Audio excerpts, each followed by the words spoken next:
The Galactic Council chambers fell silent as Ambassador Zethkar of the Vorthon Empire finished reading the final transmission from Sol 3. The blue-skinned diplomat's 4 eyes blinked in sequence, a sign of deep confusion among his species. Around the circular chamber, representatives from 47 different civilizations sat in stunned silence. "That cannot be correct," whispered High Counselor Nexara, her crystalline form shimmering with anxiety. "An entire star system does not simply disappear," but the evidence was undeniable. 3 days ago, the Sol system had been there, monitored by long-range sensors as it had been for the past 200 years since first contact with the primitive humans. The system had been unremarkable, really. A small yellow star with 8 planets inhabited by a species that had barely mastered faster-than-light travel. They called themselves humans, and while they showed promise, they were considered one of the younger races in the galaxy.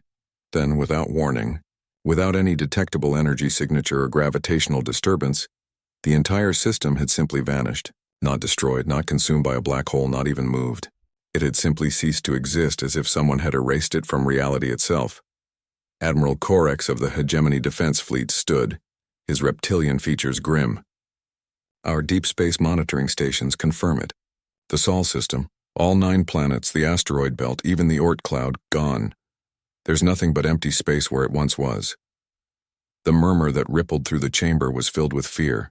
In 10,000 years of galactic civilization, nothing like this had ever happened. Stars died, planets were destroyed in wars, entire systems had been consumed by cosmic phenomena, but they had never simply vanished without a trace. Dr. Yilanti, the galaxy's foremost expert on spatial anomalies, activated her holographic display. Her insectoid form clicked nervously as she spoke. "We've detected no residual energy, no temporal distortions, no dimensional rifts. Whatever happened, it's beyond our current understanding of physics." The financial implications hit first. The human trade routes, while small, had been growing. Several corporations had invested heavily in human technology, particularly their unique approach to warfare and their surprisingly innovative problem-solving capabilities. The Terran Defense Corporation had been developing contracts with human military advisors. Now, all of that was gone. But beyond economics, there was something else that disturbed the council members. The humans had been different. Most species, when they achieved spaceflight and made contact with the galaxy, fell into predictable patterns. They either became aggressive and were contained by the defense fleet, or they integrated peacefully into galactic society as junior partners. Humans had done neither. They had been polite, certainly, and had followed galactic law. But they had also maintained their independence in a way that made many council members uncomfortable. They had refused to adopt standard galactic languages, insisting that others learn English if they wanted to trade. They had declined to join the standardized currency system.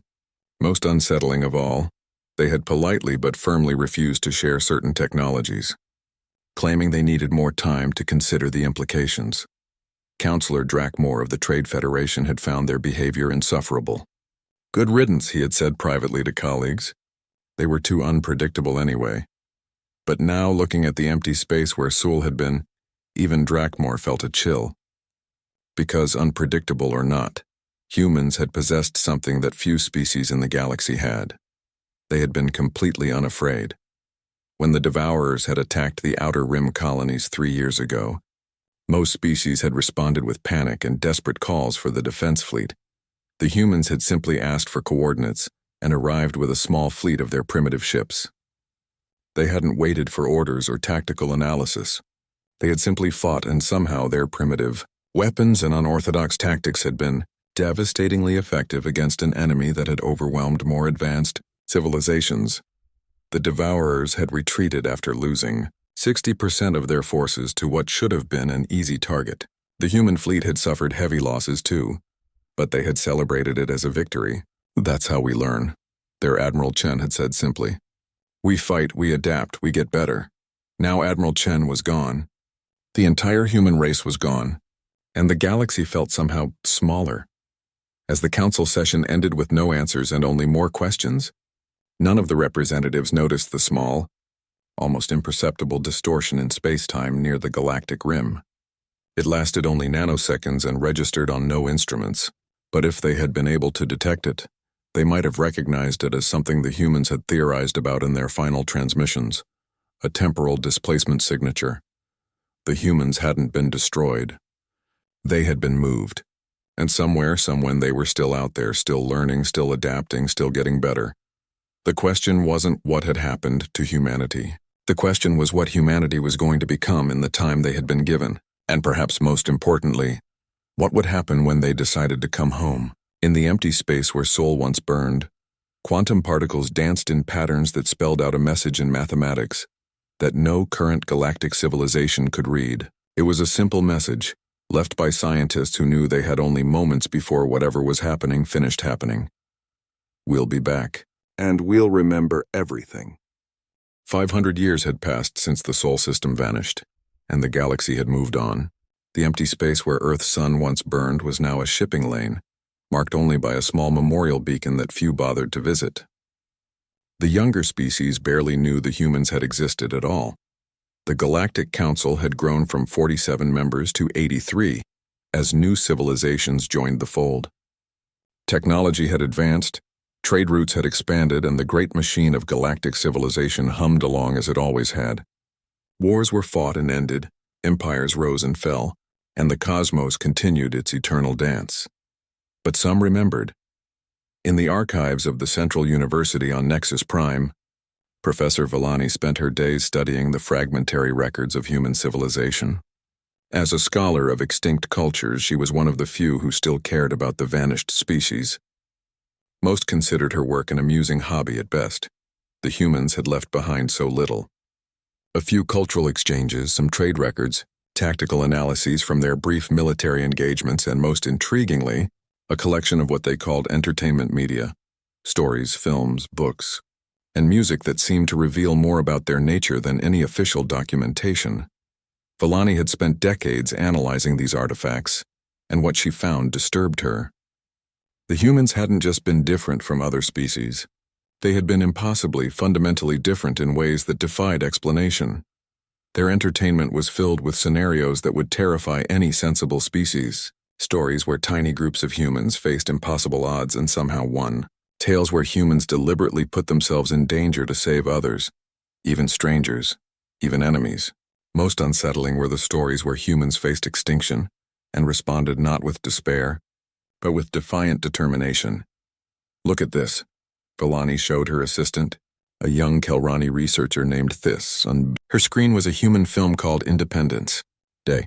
They created entertainment about alien invasion where a technologically superior force attacks their world. But instead of showing defeat or negotiation, they show humans fighting back with primitive weapons and somehow winning. Thys's tentacles writhed with amusement. Professor, surely this is fiction. No species would actually behave this way. But that's what makes it significant, Villani insisted. Fiction reveals desires, dreams, aspirations. Humans didn't dream of peaceful coexistence or technological advancement. They dreamed of fighting impossible battles and winning through sheer determination. What Villani had discovered, though she didn't fully understand it yet, was that humans were the only species in galactic history that had evolved as persistence hunters. Every other sapient race had developed either as ambush predators, herbivores, or omnivores that scavenged. Only humans had spent millions of years literally running their prey to death across vast distances. This evolutionary quirk had created something unprecedented. A species that saw exhaustion as a temporary setback rather than defeat, that viewed overwhelming odds as a challenge rather than a signal to retreat, and that had an almost pathological inability to give up. The implications were staggering, but Villani was still piecing them together when the first anomalies began appearing. It started with the Outer Rim Defense Grid deep space sensors, began detecting strange energy signatures at the very edge of galactic detection range. The patterns were subtle, almost hidden within the cosmic background radiation, but they were artificial. Something was out there, moving through the void between galaxies. Admiral Korvesh, now the Supreme Commander of the Galactic Defense Fleet, initially dismissed the reports. Probably just old probe signals bouncing around gravitational wells, he told his staff. Space is vast. All kinds of ancient junk floating around out there. But the signals weren't random. They were moving in formation, approaching from multiple vectors simultaneously. Worse, they were using a communication protocol that seemed familiar, but couldn't quite be identified. Dr. Saxil, the galaxy's chief xenobiologist, was the first to make the connection. She had been one of the scientists who had studied human DNA samples during first contact, and something about the energy signatures nagged at her. She ran the patterns through her database and felt her blood freeze. "Get me Admiral Corvesh immediately," she demanded of her communications array. "Doctor, the Admiral is in a briefing with the Council. He cannot be. Tell him the humans are coming back." The line went silent for exactly 3 seconds before Corvesh's voice came through, sharp and urgent. "Explain now." "The energy signatures, Admiral.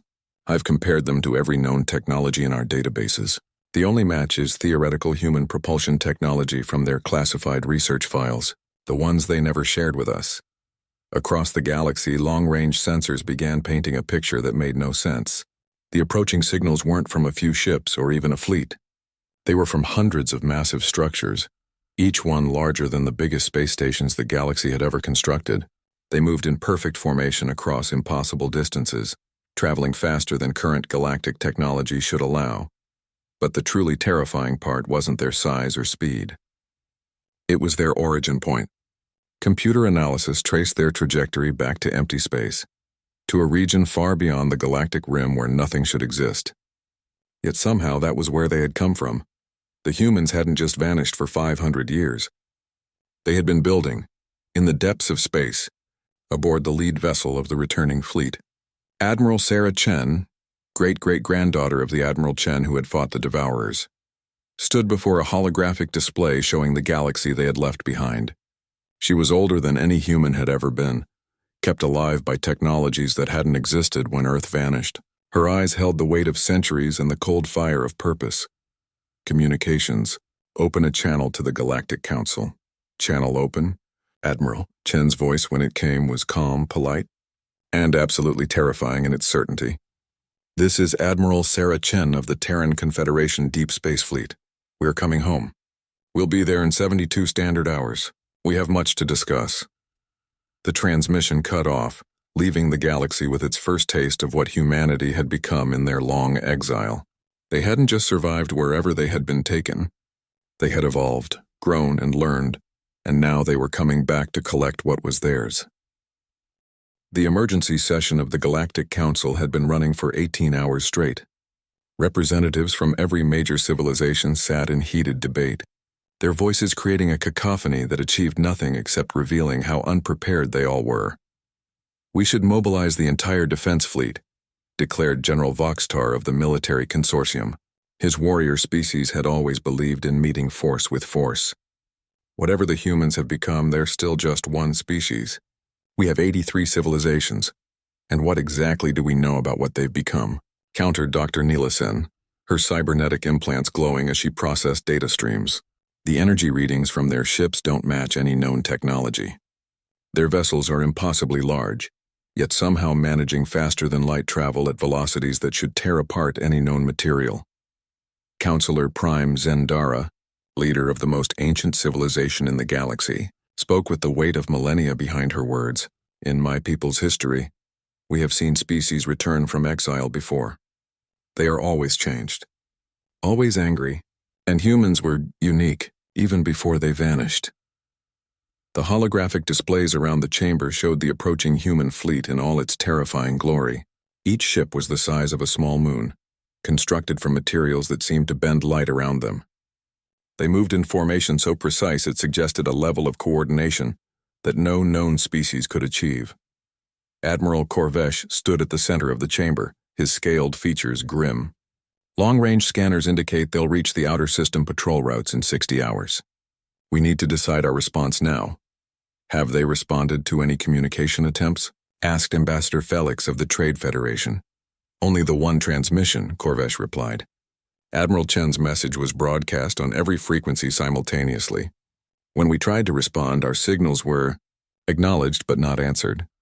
What the Council didn't know was that the human ships weren't just ignoring their communications. They were analyzing every signal the galaxy sent, breaking down languages, studying cultural patterns, and building comprehensive profiles of how galactic civilization had evolved in their absence. Aboard the flagship Endurance, Admiral Chen walked through corridors that defied the laws of physics as the galaxy understood them. The walls were alive with flowing energy patterns that served as both structural support and information networks. The technology was beyond anything that had existed when Earth vanished, and it represented only the beginning of what humanity had accomplished.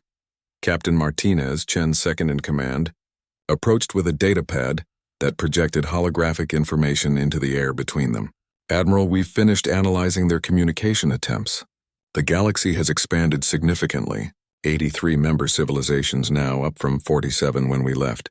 Any new threats?" Chen asked, her voice carrying the weight of someone who had seen too much. "Several minor conflicts, but nothing on the scale of the Devourer incursion. Actually, the galaxy seems more peaceful now. Fewer wars, better trade relationships, more cooperation." Martinez paused. "Admiral, they seem softer than when we left." Chen nodded grimly. She had expected as much. 500 years of peace and prosperity had a way of making civilizations forget why they needed to stay strong. The galaxy had grown comfortable, complacent. They had forgotten that the universe was a dangerous place. But humanity had not forgotten. Where they had been taken, comfort was not an option. Survival required constant adaptation, endless innovation, and the kind of determination that could push a species beyond the boundaries of what should be possible. "What about our old enemies?" Chen asked. "The Devourers haven't been seen since they retreated from human space 500 years ago. The galaxy considers them extinct or gone." Martinez's expression darkened. "Admiral, I don't think they understand what's coming." Chen activated her personal communications array.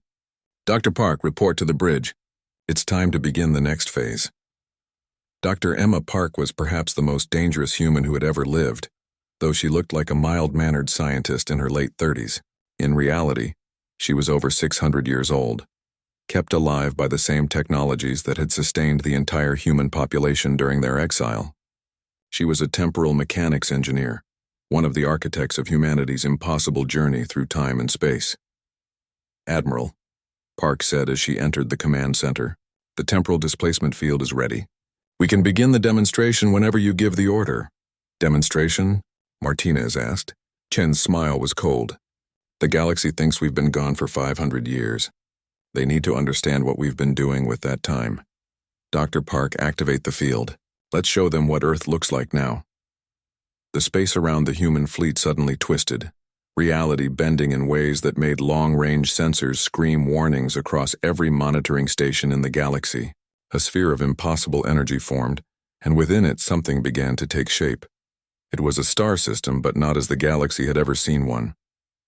The star at its center burned with controlled fusion, its energy output precisely managed by structures that orbited within its chromosphere. Planets hung in perfect alignment, each one transformed into something between a world and a machine. And there, in the third orbit, was Earth. But it was not the Earth that had vanished 500 years ago. This Earth was wrapped in energy fields that sparkled like captured auroras. Massive structures extended from its surface into space, connected by streams of flowing energy that defied explanation. The planet itself seemed alive, pulsing with power that registered on every sensor in the galaxy. "Impossible," whispered someone in the council chambers. "Stars cannot be controlled.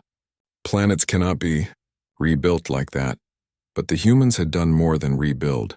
They had transcended the limitations that bound every other species in the galaxy. Where they had been taken, they had not just survived. They had evolved beyond anything the galaxy could comprehend. Admiral Chen's voice came across all communication frequencies simultaneously, calm and implacable. "Citizens of the galaxy, we have returned. We bring greetings from the human race, and we bring gifts of knowledge beyond your current understanding." The temporal field collapsed, the impossible vision of the new Sol system vanishing as if it had never been. But the message was clear. Humanity had not just survived their exile. They had become something that made the rules of physics into suggestions rather than laws. "We will arrive at our homeworld's original coordinates in 36 hours, Chen continued. "We look forward to renewing old friendships and establishing new ones. But be aware, we are not the same species that left. The galaxy taught us that the universe is dangerous. We have spent 500 years learning to be dangerous in return." The human fleet arrived exactly when Admiral Chen said they would. 24 hours before their scheduled appearance, Every military vessel in the galaxy had been positioned around the former Sol system. The greatest armada ever assembled floated in perfect formation, waiting for whatever was coming. When the humans finally appeared, it wasn't with the flash and thunder that everyone expected. There was simply a moment when space was empty, and then another moment when it wasn't. The human ships materialized as if they had always been there, their impossible geometries making sensor readings fluctuate wildly. Admiral Corvesh stood on the bridge of his flagship, staring at displays that refused to make sense. "How many ships are we reading?" "Sir, that's complicated," replied his sensor officer, a young Zenthari whose skin had gone pale blue with stress. "The computer keeps changing the count. Sometimes it reads as 12 vessels, sometimes as hundreds, sometimes as one massive structure." "Explain that." "Admiral, I think their ships exist in multiple dimensions simultaneously. Our sensors can only detect fragments of what's actually there." On the bridge of the Endurance, Admiral Chen watched the galactic fleet with something approaching amusement. The assembled forces represented the combined military might of 83 civilizations, thousands of ships mounting enough firepower to glass entire worlds. 500 years ago, it would have been an intimidating sight. Now it looked quaint. "Captain Rodriguez," she said to her tactical officer, "scan their weapons systems." "Already done, Admiral. Plasma cannons, antimatter torpedoes, gravitational disruptors. Standard galactic technology, about 15% more advanced than what we faced during the Devourer conflict." Rodriguez paused. "Ma'am, their most powerful weapons couldn't penetrate our secondary shielding." Chen nodded. "It wasn't arrogance, simply fact. Where humanity had been taken, survival required technologies that the current galaxy couldn't imagine. They had learned to manipulate matter at the quantum level, to fold space-time like origami, to convert energy and matter into each other with perfect efficiency. "Open a communication channel to the galactic fleet," Chen ordered. Admiral Corvesh received the transmission with a mixture of relief and apprehension. At least the humans were still willing to talk. Chen's image appeared on his screen, and Corvesh felt a chill run down his spine.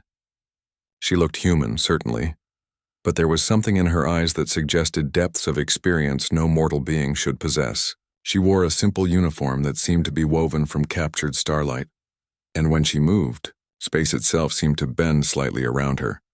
"Admiral Corvesh," Chen said, her voice carrying impossible harmonics that made his translation software struggle. "It's good to see a familiar name, even if you're not the same Corvesh we knew before."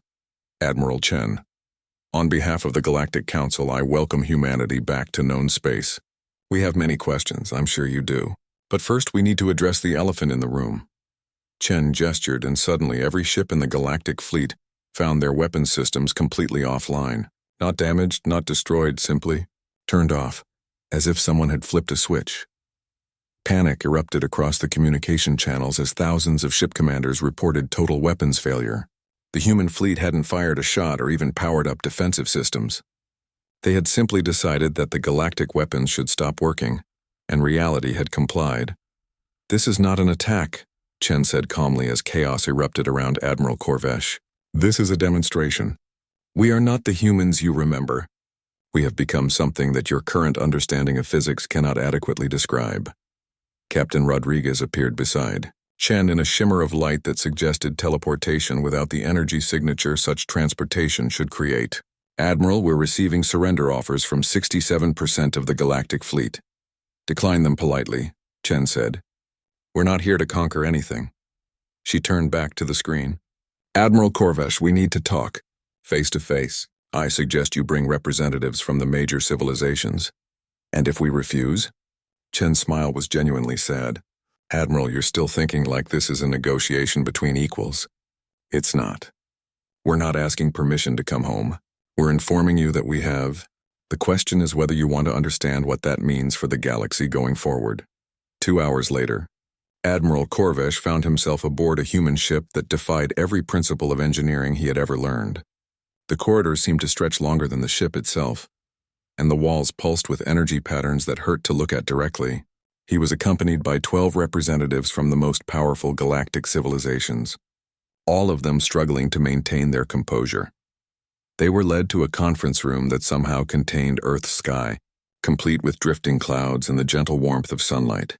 The effect was so perfect that several representatives instinctively looked up, expecting to see the curve of a planetary atmosphere above them. "Impressive illusion," commented Counselor Vex Hera of the hegemony. "Not an illusion," said Dr. Park, appearing in the doorway. "We've learned to fold space in ways that allow us to bring pieces of our homeworld with us wherever we go." She gestured to the room around them. "This chamber exists simultaneously on this ship and in a park in New Geneva on Earth." The representatives took their seats around a table that appeared to be carved from a single piece of crystallized time, its surface showing fleeting glimpses of past and future events. Admiral Chen entered last, and with her came the weight of absolute authority. "Let's begin with the obvious questions," she said. "Where have we been? What happened to us? And what do we want now?" She activated a holographic display that showed a map of reality itself, dimensions folding and unfolding like the pages of an infinite book. 500 years ago, our solar system was relocated by entities that exist outside normal spacetime. They were evaluating us, testing whether humanity represented a threat to the fundamental structure of reality itself. Chen's expression darkened. "We passed their test, but not in the way they expected." The display showed the human solar system existing in a pocket dimension where the laws of physics were more like suggestions. In this space, humanity had been forced to evolve or die, to transcend their biological limitations or face extinction. "We learned to manipulate matter and energy at levels your science considers impossible. We developed technologies that exist outside the normal flow of time. We became something that the entities who took us hadn't anticipated." Chen paused. "We became dangerous to them." "What happened to them?" asked Dr. Salakin, the galaxy's foremost expert on extra-dimensional phenomena. "They don't exist anymore," Chen said simply. "Not in any meaningful sense.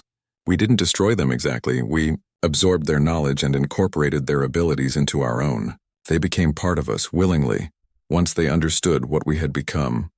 The silence in the room was absolute. The implications were staggering. Humanity hadn't just survived their exile. They had overthrown their captors and taken their place as masters of forces beyond galactic comprehension. "What do you want from us?"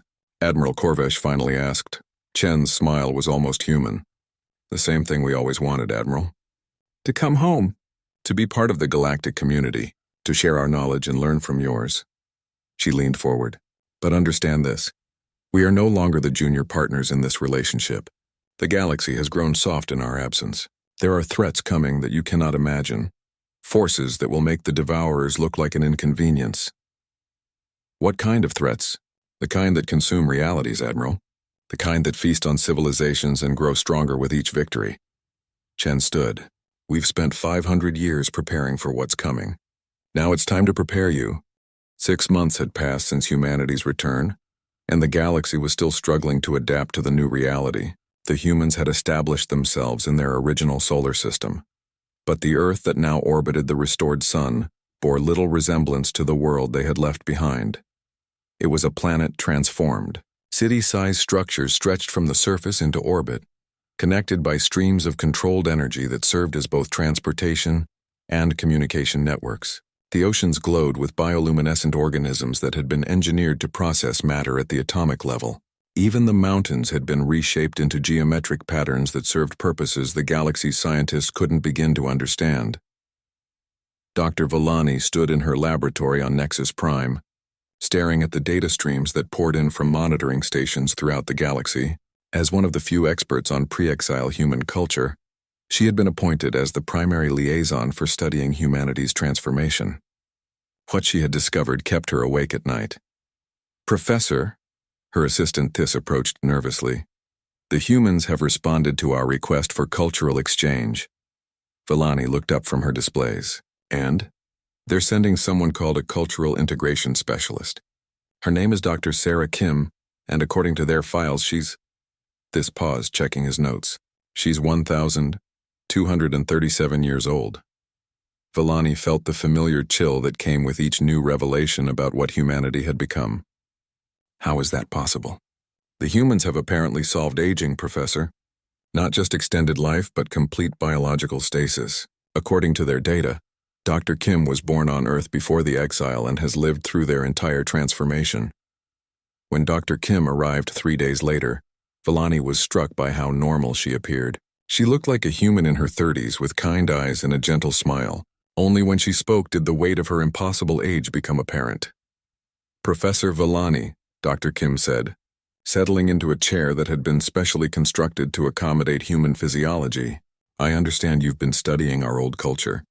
I appreciate that. Most species forget where they came from once they begin evolving.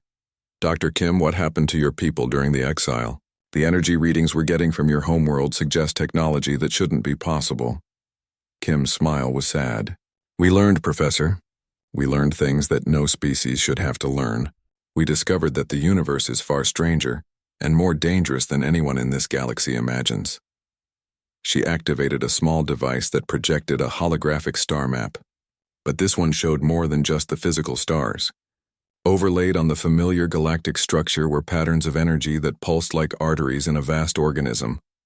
"This is what the galaxy actually looks like to those who can see beyond normal space-time," Kim explained. "Those energy patterns are conduits for entities that exist between dimensions. Some are benign, some are neutral, and some—" She paused, her expression growing grave. "Some are actively hostile to organized matter." Villani studied the display with growing horror. The energy patterns formed a web that connected every star system, every planet, every structure in the galaxy. If something hostile controlled those conduits. "The entities that took us," Kim continued, "were guardians of a sort. They moved civilizations that showed potential to safe spaces where they could develop the abilities needed to defend reality itself. Humans weren't the first species they relocated, but we were—" She searched for the right words. "More adaptable than most." "What happened to the others?" "Some transcended physical existence entirely and became pure energy beings. Others chose to merge with the cosmic forces they were meant to guard. A few simply decided they had learned enough and chose to stop existing." Kim's expression hardened. Humanity chose a different path. On the screen, the energy patterns began to shift, and Villani could see something massive moving through the conduits toward their galaxy. It was still distant, perhaps centuries away, but it was coming with the inexorability of a cosmic tide. "What is that?" "The Devourers were scouts, Professor. What you're seeing is what they were scouting for. We call it the Hunger. It's a force that consumes realities, feeding on the ordered matter and energy of entire universes. It's already consumed 17 galaxies in our local cluster." Villani felt her legs go weak. 17 galaxies? How is that possible? Because no one was prepared for it. The civilizations in those galaxies were like you. Advanced, peaceful, cooperative. They tried to negotiate with it, tried to understand it, tried to find common ground. Kim stood and walked to the window looking out at the stars. "You can't negotiate with hunger, Professor. You can't reason with a force that sees your entire existence as nothing more than potential energy to be consumed. But you stopped it? No, we learned to fight it. There's a difference." Kim turned back to Villani. "The entities that relocated us knew this was coming. They spent millions of years preparing different species, giving them the tools and knowledge they would need. But preparation only works if you're willing to use what you've learned." Over the following weeks, more human representatives arrived throughout the galaxy. They weren't diplomats or traders, as the galaxy understood such roles. They were teachers, but what they taught was unlike anything in galactic educational systems. On Hegemony Prime, Commander Nash stood before a class of military officers from 12 different species. Nash appeared to be a young human woman, but her personnel file listed her age as 815 years. She had fought in conflicts that had no names because they took place in dimensions that had no physical existence. "Everything you know about warfare is obsolete," she said simply. "Your weapons, your tactics, your strategies, they're all based on fighting enemies that exist in the same reality you do. The Hunger doesn't follow those rules." She activated a training simulation that showed a typical galactic battle fleet engaging an unknown enemy. The simulation ran for exactly 7 seconds before every ship in the fleet simply ceased to exist. "This is what happens when you try to fight the Hunger with conventional weapons," Nash explained to the stunned officers. "It doesn't destroy your ships. It unweaves the quantum structure that holds them together. Your atoms become part of its mass, your energy becomes part of its power. Then how do we fight it?" demanded General Voxtar. Nash's smile was sharp. "You learn to think like humans, General. You learn to be unreasonable, illogical, and impossible. You learn to fight dirty and break rules and do whatever it takes to survive. She gestured to another simulation. Watch this. This time, the fleet that engaged the enemy looked different. The ships moved in patterns that hurt to watch, their forms shifting and changing as they fought. They didn't use conventional weapons. Instead, they seemed to attack reality itself, creating paradoxes and impossibilities that confused and disrupted their opponent. The battle lasted much longer, and when it ended, both sides had taken heavy losses. But the Galactic fleet was still fighting. This is what we learned during our exile, Nash said. We learned to break the rules that the hunger depends on. We learned to be chaos where it expects order, to be unpredictable where it expects patterns. She looked around the room at the assembled officers.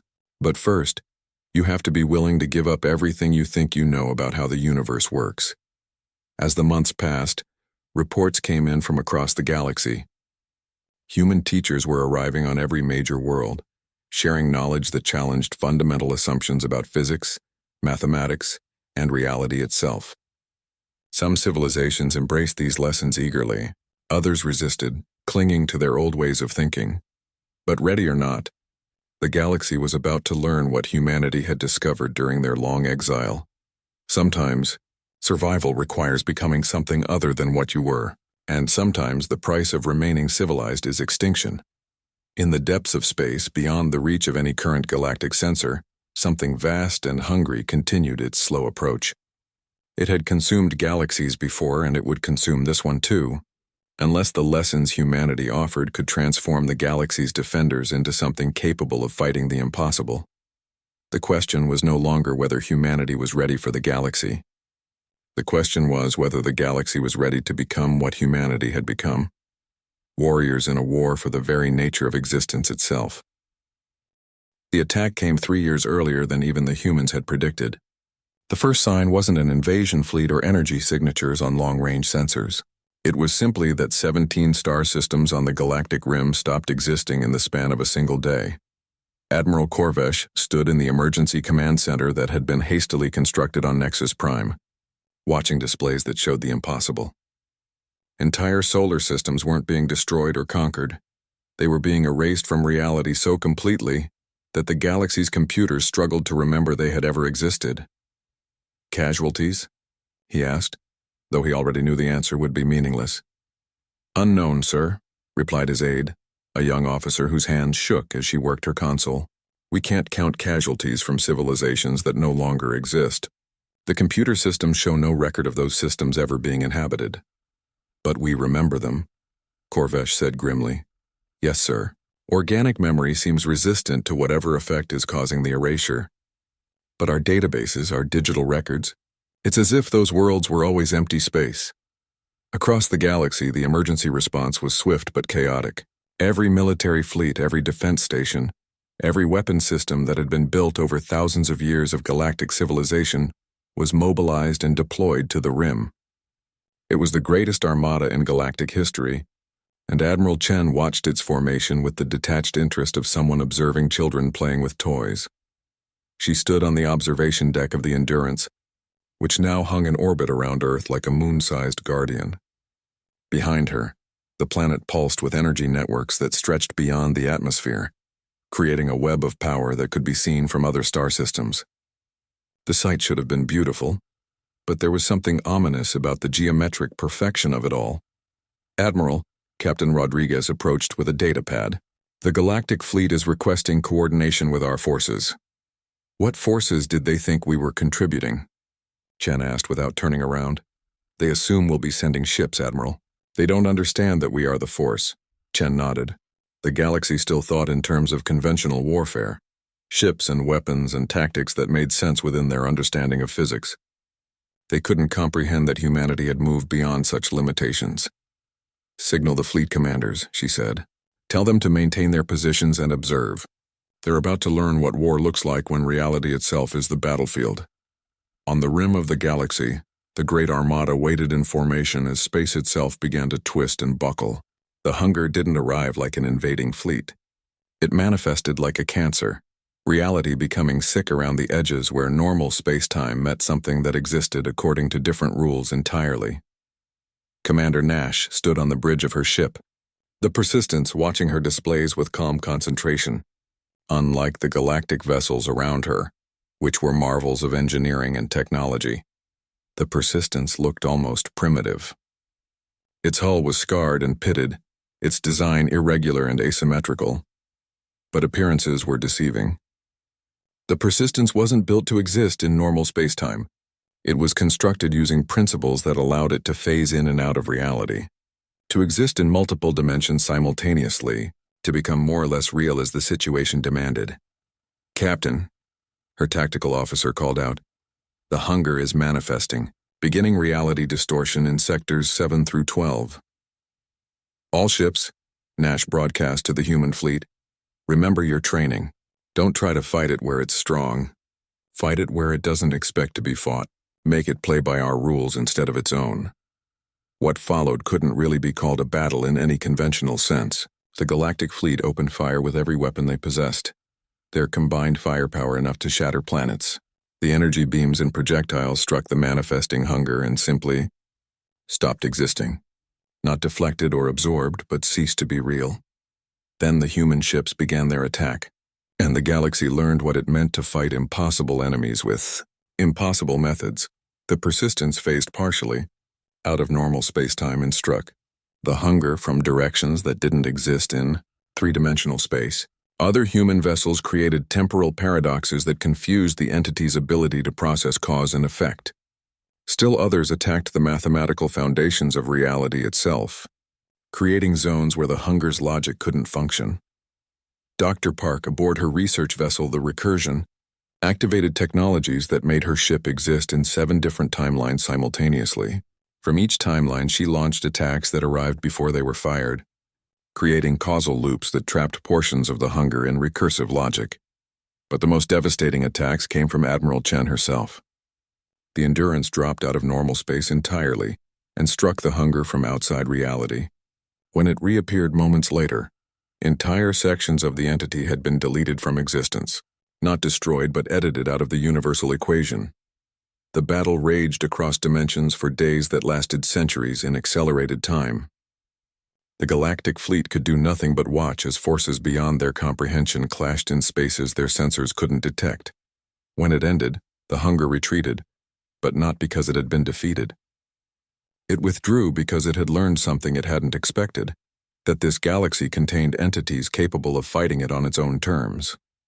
In the aftermath, Admiral Corvesh found himself once again aboard a human ship, this time as part of an emergency council session.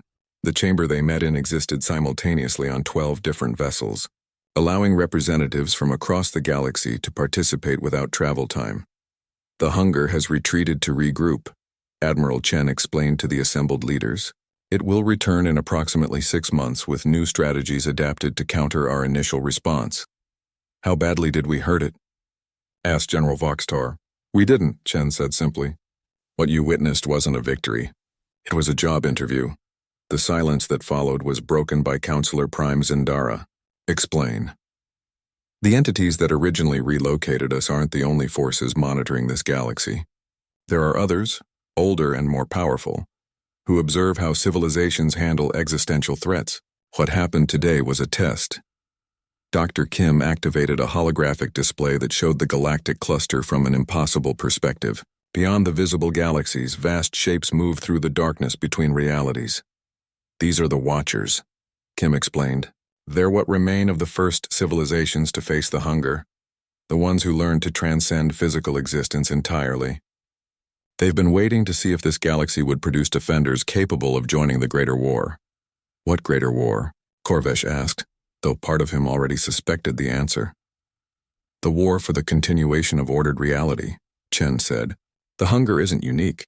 It's one of many forces that seek to return the universe to primordial chaos.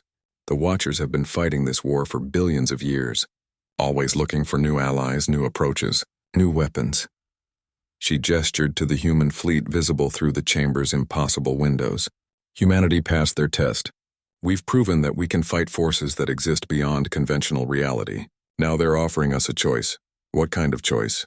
Chen's expression was grave. "We can continue to exist as we are, defending this galaxy from threats as they arise. Or we can transcend entirely, joining the Watchers in their eternal war and leaving physical existence behind. The implications were staggering. Humanity had the option to become something beyond matter and energy, to evolve into pure consciousness capable of fighting on cosmic scales. And if you choose transcendence? Asked Dr. Salakin. Then this galaxy loses its defenders, Chen said quietly. Unless other species prove capable of the same evolution, the chamber fell silent as the truth settled in. The galaxy faced a choice between transformation and extinction.